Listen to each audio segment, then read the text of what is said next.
So, good morning or good night, depending on where you are in the world, and welcome to another interview with the Shield Dude on a Couch.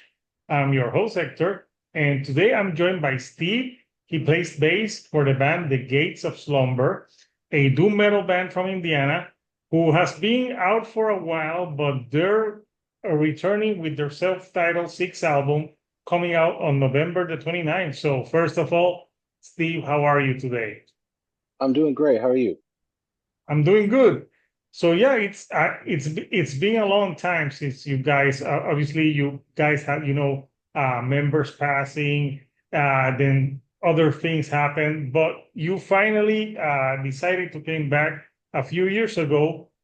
So tell me a little bit about when the band decided, yeah, let's do this. We have these songs.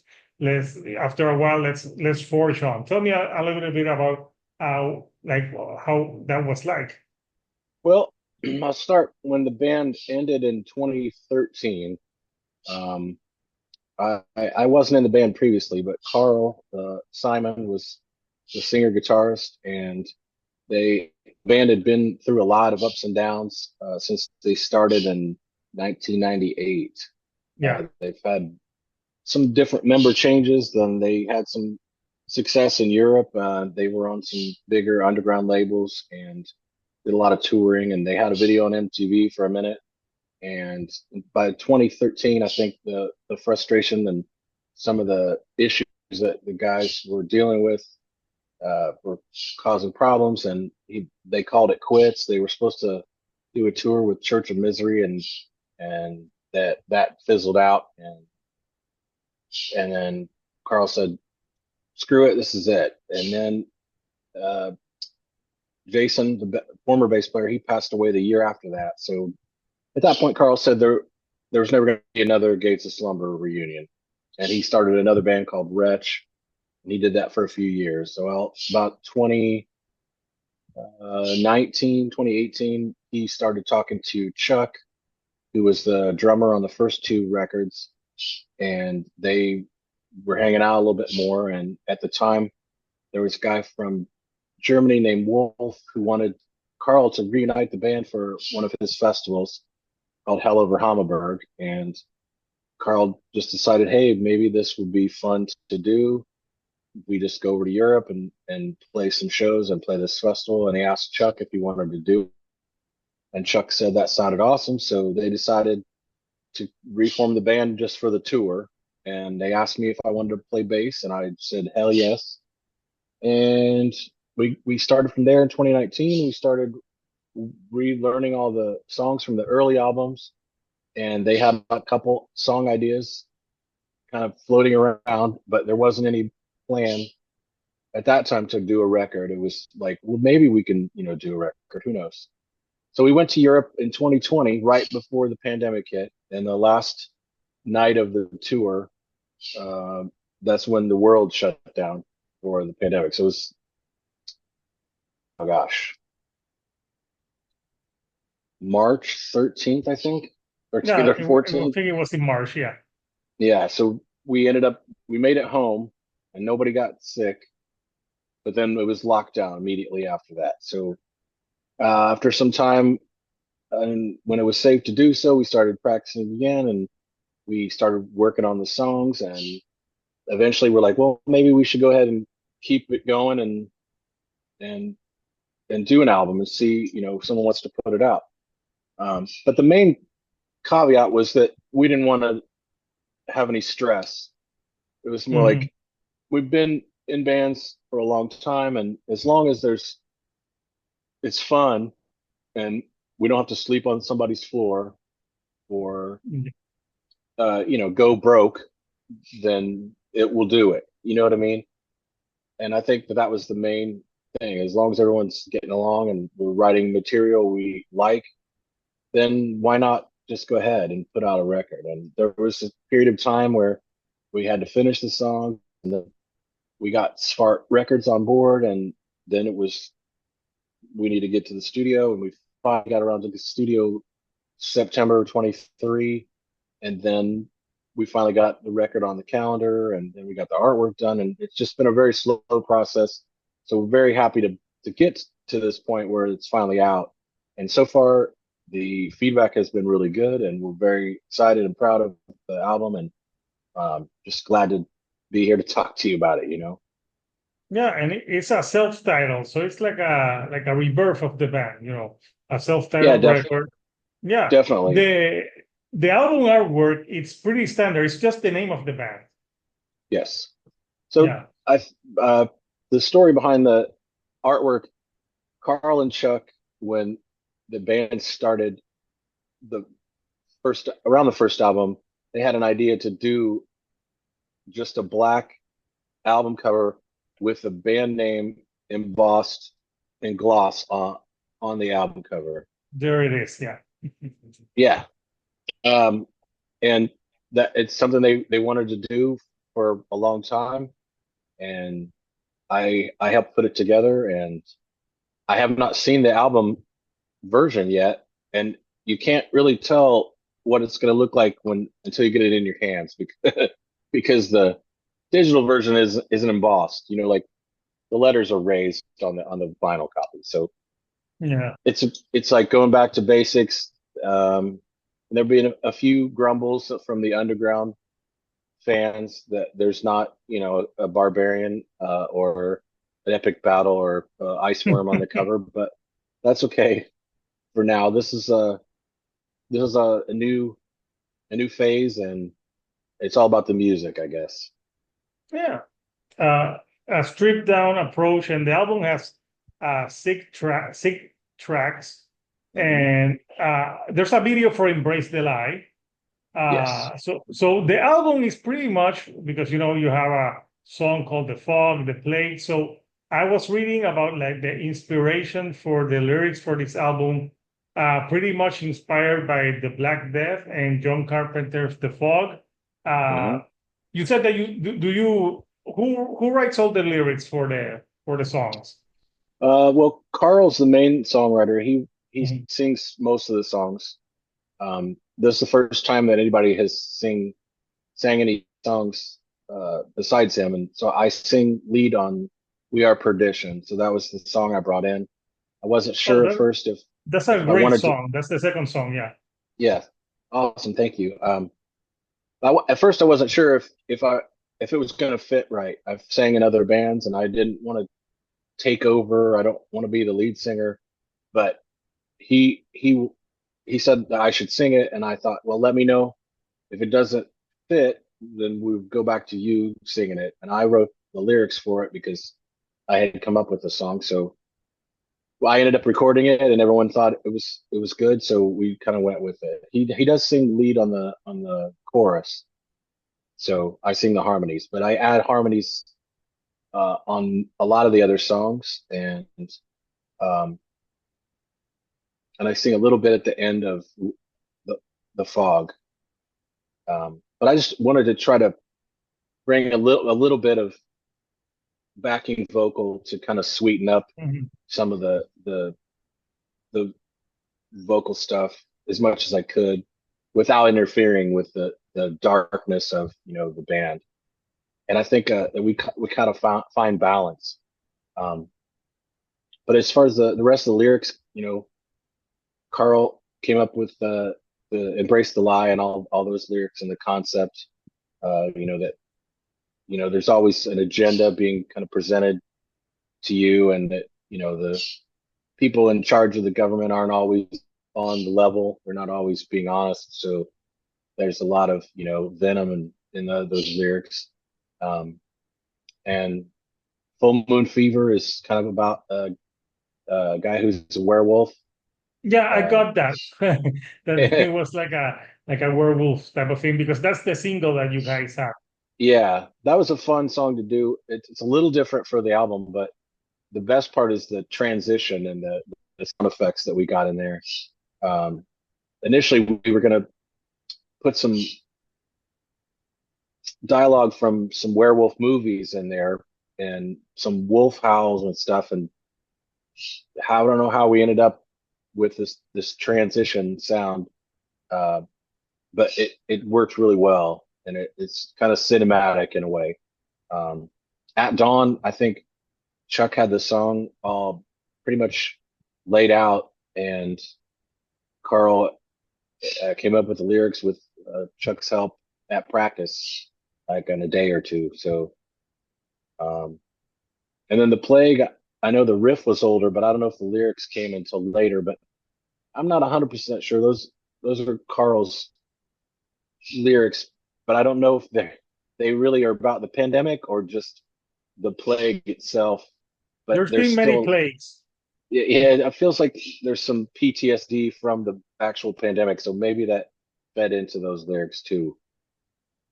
Yeah. And the fog, obviously, he just loves that movie, and we decided to make that kind of a tribute to the film, and it turned out really well.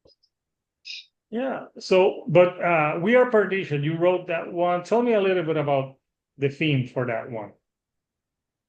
Well, at the time, um, I was coming home from another band practice, and I got the riff in my head. So before I got out of the car, I was like, I need to go grab the bass and lay this down. And I threw it down with my iPhone, and I started to come up with a little bit of the lyrics of the chorus.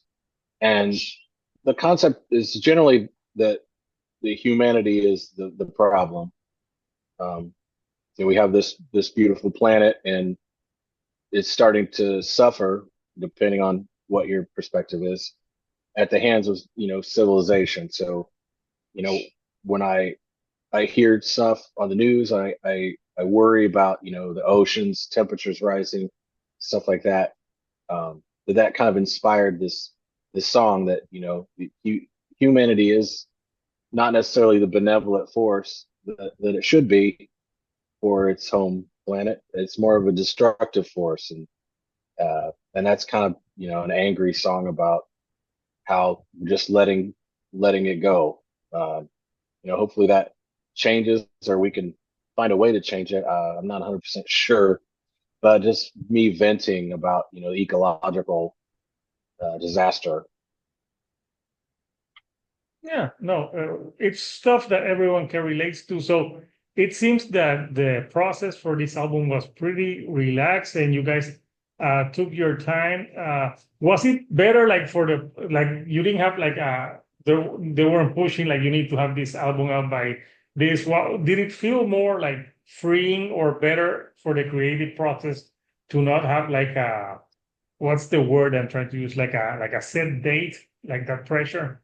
Yeah, no, there wasn't any pressure at all. In fact, we weren't sure really what was going to happen, but we knew that even if we couldn't find the label, the right label, we would still probably put it out on our own. I knew there would be somebody that would put it out, but I think there was some changes with Svart Records from the time we started talking to them. Um, so there was a question of, was it still going to happen? Um, and then once we got into the studio, we didn't hear a lot of news back from them. So I'm not sure what was going on during their transition, but at some point the album was done and we needed to get it mastered. And we're like, okay, you're still on board. They're like, yeah, yeah, yeah. And then we had to finish the artwork. And despite the simple cover, there was a lot of work involved in that and making sure that everything was, going to work with the printers and the CD layout and all that. And it took a lot more time. And then we finally got on the calendar. And now November 29th, maybe not the most optimal time to release a record. It's right before the Christmas Black season. But Friday. yeah. So I mean, we're kind of one of those bands that's always you're doing things a little different, I guess, in general, even before I was in the band. But like I said, we're very, very proud of the record, and we're looking forward to continue on and doing some more. I know we have plans to split EP with another band, and the songs are finished and ready to record. We just have to get to the studio, and then we That's have probably another. for next year, right? Yeah, more or less. Can you say which band or no? We haven't announced it yet, so Okay. until I know it's safe, I won't say yet. Okay. Awesome, awesome. So you have a split. Do you have some shows coming up? Not quite yet. Right now, Carl's taking care of his 81-year-old father, and he's his primary caretaker. So he works from home, so he can be there, and it does make it tough to schedule, practices sometimes, and so until something changes on that situation, we're probably gonna not really play too many shows because Okay. family really comes first. So um, just So we maybe put out the album out, see how it does, and maybe next year there will be plans for doing stuff more next year. Yeah, we can't rule it out, but at this time, like I said, with family coming first, it's just something we support him and all the things that he's dealing with right now. So as much as we'd love to go, jump in the van, we're just gonna have to wait until the situation is right. Yeah. But I'll post the link for people who want to pre-order the album. I know there's some vinyl variants. Uh, for you on this album, do you have a favorite track and maybe a track that was the hardest to record? Um, I'm not sure if I have a favorite track. Um, I really kind of I love them all. Um, I think maybe The Plague is my favorite. And the way that we ended it, we weren't 100% sure when we got to the studio how it was going to end. So I was pushing for the extra ending jam, but when we recorded the first version, didn't do the jam. We just were going to fade it, kind of stop. And on that the one that ended up on the album, where the bass picks up at the very end, Hmm. that was me kind of giving those guys the look. Hey, let's go kick this down one more time. And we did that, and it felt good, so we kept it. So that was kind of neat because it wasn't really planned. We'd done it so many ways at practice that we weren't 100% sure which one we liked the best, if that makes sense. And that is kind of a fun way to kick the end of the album uh, in the behind. Um, but I really like all the songs. Um, I feel like it holds up, Yeah. and And the guys have quite a legacy. They put out a lot of really great albums and a lot of great songs, and I'm just honored to be part of it. yeah, and it's the type of album like you need to listen from front to back. It has a great flow to it. So you being a bass player, like growing up, like which bass players really honed you, like got you into bass, or maybe influenced your playing? Well, to be honest, I grew up as a guitar player, and I've Okay, been playing the guitar since I was 11 years old. I'm 53 now, and I didn't start playing bass until I joined the band. So okay, yeah, so I'm not the greatest bass player. I'm not gonna lie, but I have a lot of experience playing, an instrument with strings. So I love playing the bass. It's like a whole new experience for me to fill the low end out and try not to be a guitar player on the bass, if that makes sense. Um, but I think my favorite bass players are probably Lemmy. Um, I really think that he kind of plays like a guitar player, though. Now that I think about it, kind of, yeah. but he's a driving force and a songwriter too, and he sings, and I think that there's something to be said for that. So I ended up getting a Rickenbacker more or less because of him. Um, but I've just always tinkered with the bass before this band, and now to be able to play the bass, I think it's very inspiring to switch instruments like that because you're doing a whole different function for the song and live and um, I don't know, it's really rewarding to me for that reason, I think. Yeah, no, it's good that you have to switch and now you're playing the bass. So the Gates of Slumber album's gonna be out November the 29th. I'll post the link for anyone who wants to pre-order the album. Steve, thank you. I want to thank you, for joining me from Indiana to Puerto Rico to chat a little bit about this album and other things. Before I let you go, anything that you like to say to the fans before we go? Oh, just I guess thank you very much for the opportunity. If you get a chance to listen to the album, let us know how you like it. We're all in line. We have a Patreon that we do for the fans, and we've been releasing rehearsal footage and old live footage on there, and we do interviews sometimes, and we have uh, exclusive merch through there, and we try to keep everyone in the loop on the Is that songs on as they. is that on your where can they find that? Um, I'm not sure if there should be a link to it on our Facebook, but I'm not 100% sure. Okay.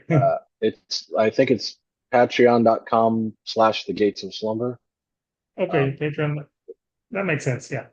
yeah, and we started it before the tour to try to get people, excited about the tour and then the album. And it's kind of a little community just of, fans, and you can join for free, but the perks don't really kick in until like the $2 level. And we have all the shows from the 2019 reunion tour we filmed, and we brought my friend Jason, and he filmed them all. So we had multiple camera angles and board feeds and a possible live album down the road.